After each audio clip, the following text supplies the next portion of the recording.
Welcome back, Mzansi. Always so good to be with you. Thank you for joining us, no matter where you are here in this beautiful country. And speaking of us being a country, we are South Africa, and we need to actually know about the things that affect us as a country. Why? Because, my friend, at the end of the day, it is only those things that are able to move us forward. And as the countdown begins to the G20 Leaders Summit, hosted in Johannesburg later this month, the world's major economies are preparing to confront big questions around growth, around debt, and even the future of global cooperation. Now, this is why these important conversations need to be had, because this G20 is made up of 19 countries plus the European Union and African Union, and it represents over 80% of global GDP, meaning what's decided there shapes what happens everywhere else. So for South Africa, the stakes are very high, especially us as the host nation, rather, and this is our chance to influence global trade and financing for development and investment into Africa's green and digital transitions, because with so much change, so many things need to be decided. So this is why this morning we're joined by economist and business strategist Llewellyn Devereaux, who's been helping South Africans make sense of global economic shifts in plain language that we can all understand and all we can come together to have proper conversations around. So everyone, let's give him a feel-good welcome, please. Llewellyn, how are you? I'm great. How are you? I'm amazing. Happy. What day is it today? It's Tuesday. Tuesday. Yes, and we choose to understand what's happening with the G20. 100%. Yes. 100%. And Llewellyn, you look like you're already at the G20, so I know you've got answers for No, I just had to represent, you know. Exactly.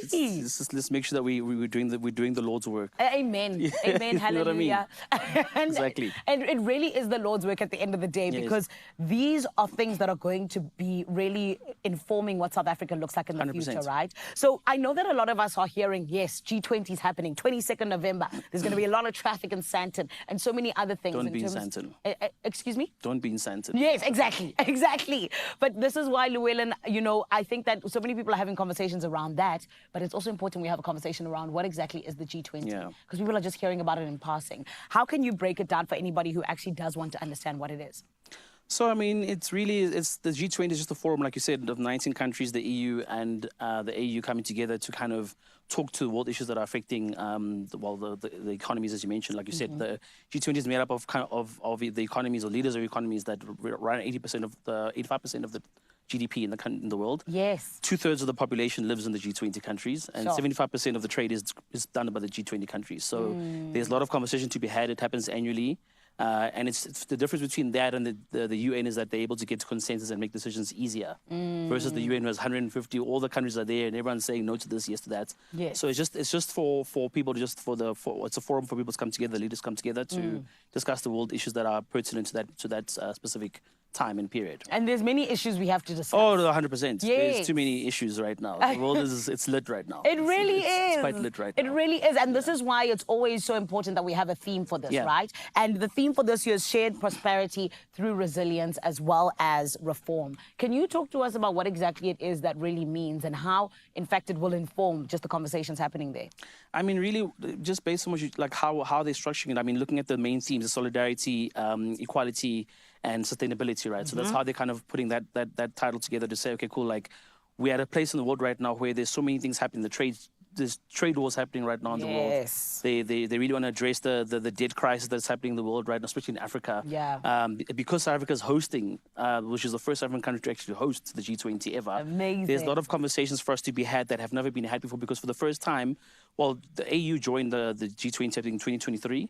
So we're at the table right now, and I think it's an important thing for us to be at the table to talk about the things that we wanted to talk about, because before that, if you're not at the table, no one's going to be talking about or caring about what your interests. You know what I mean? So I think that's how the title is kind of the theme of how they put that together to say, guys, let's really have the conversations that we need to be having as developing nations, especially. Yes, and I do know as well, Llewellyn, just in terms of us sitting down with you, we're here to learn, and I didn't even know that South Africa was the first African country to actually host the G20. It's never been hosted in the country. There was something happening before with the ministers of finance in 2007. There was some crisis happening there that they had, but it wasn't full-on G20 like it is right now. Oh my goodness, this is huge. And that's the thing, I don't think we all understand the magnitude of what's happening. This is like World Cup again, once again. That's crazy. It's the World Cup of politics. Yes, thought it is. I love that. Okay, Llewellyn, I'm glad you're not going anywhere, because we have a little bit of a part two with you. And Mzansi, we do always need to understand what it is that is not just happening in our country, but all across the world. I know some people are like,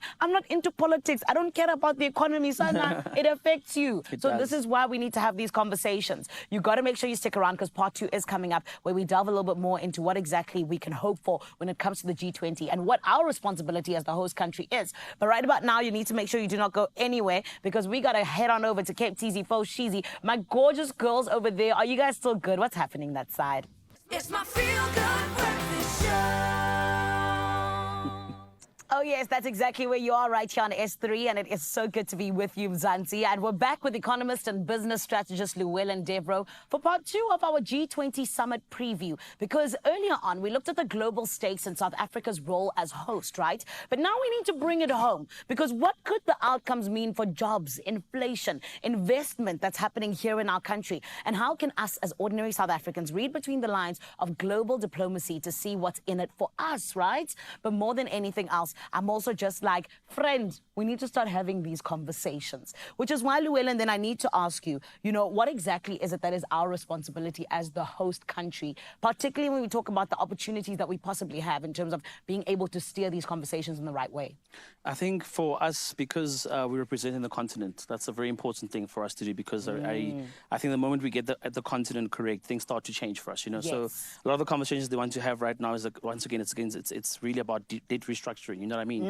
Because a lot of the countries, whatever money that they earn in GDP, they have to service the debt that they have towards the IMF, the World Bank, which is your multi-development banking institutions in the world, right? Yes. And so it's really getting those conversations together to say, okay, guys, like, we are a continent, we are here, and this is what we need, this is what we're about, and just really having the conversation. Once again, you've got to be in the room, you know what I mean? And being at the table is very important. So it's really just steering the Africa conversation, making sure that we're having those conversations with the right people in the right rooms. And I love that and structuring the deals that need to be done right now. Apologies. I love that you mentioned debt, Yeah. because I feel like, a lot of us don't actually take into account how important debt is. So can we then kind of speak about just, when we talk about it practically, with debt relief and even just getting into infrastructure funding, how could those things almost translate into what will really affect us as South Africans? I mean, as South Africans, and I can speak to the continent as well, is that if we can borrow money at a lesser interest rate, life will be much easier for us, You look at Germany, like, when they borrow, it's 0.8%. When it's America, it's 2.5%, but it's Africa, it's 9.8%. Yeah. So now imagine now having to refinance that, or not refinance, but pay back that debt from the GDP, whatever for the fiscal is. Then from there, percentage of that must go to debt. Yeah. And so you're going to development, infrastructure, healthcare, education, whatever. So I mean, our GDP to debt ratio in SA is 77%. That's so terrible. It's quite high. You know what I mean? Yes. So it's really restructuring those deals and really making sure that we can actually focus on developing in Africa, because that's what we need to do. That's what we need to achieve in our continent. You know what I mean? 100%. And help get our act together. That's really important for us to do. And speaking of getting our act together, as the young generation, we talk about a glow up, every single time. Everyone's talking about how can I glow up here or there. How can we as South Africa, just putting it in very loose terms, glow up in terms of our repositioning, our economic repositioning even? Well, firstly, it's really understanding and accepting that South Africa does have a very powerful soft power right now, right? So we have a very powerful brand. Yeah. We at I'll say the intersection between the global north and global south. Yeah. The global north economies, mean the G7, those guys are whatever they're doing, and then now the developing countries are coming into the game right now. You'll see that, for instance, the G7 countries, the contribution to global GDP is 29.9%, whereas the global south is 32.8. Yes. So now the game is kind of shifting. We have situations with Trump right now. There's wars, trade wars going on right now. But the thing is for us to accept that we are a powerful nation that has a voice at the table. Come on. And we have been shaking it around. We have been a bit messy lately, but you know what? That's what it is.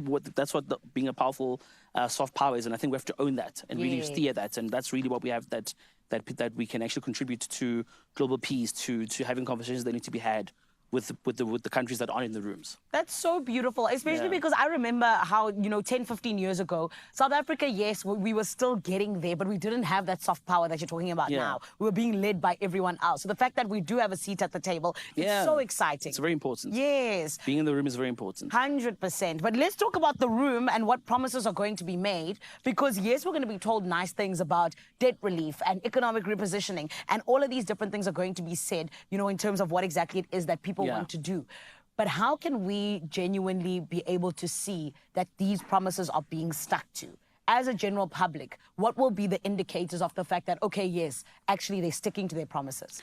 Well, these kind of things, if you listen to words like this has been noted, or you know, the G20 is going to look into this, or there'll be those things, and nothing's going to happen. Yes. What you need to have someone saying this person is going to do that, and by this time.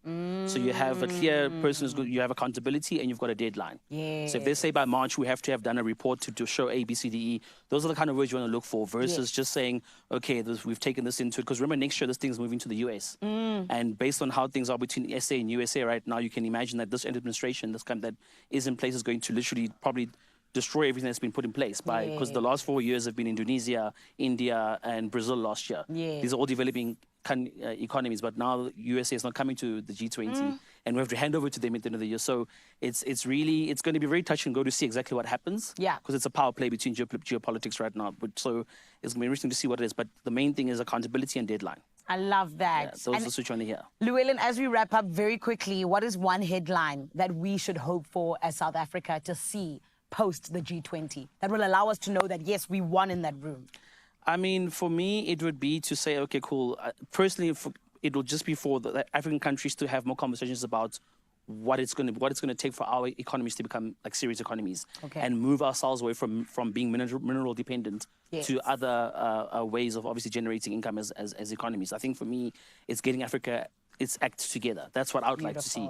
And if the world wants to help us, so be it. But I think we have to be self-reliant. I think that's what I want to see from this G20. Incredible. Llewellyn, thank you so much. It's a pleasure. I'll see you at the G20. No. Security clearance.